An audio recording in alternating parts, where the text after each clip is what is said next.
Hi guys, assalamu alaikum. Those are watching in this video. I hope all are you doing great, and I am the grace of Almighty Allah, and I'm also fine and Alhamdulillah. Today, I would like to share about my barriers in English speaking learning. I have many barriers in learning in this speaking. Uh, that's why I find out the main problems in barriers in speaking English. These are including shyness, hesitation, lack of vocabulary, grammatical mistake, and native language influence.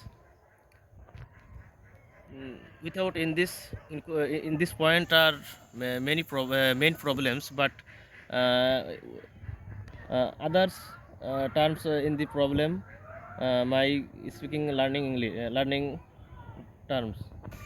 I know I deliver in wrong speaking learning, but I will improve my speaking learning and practicing and trying to this session.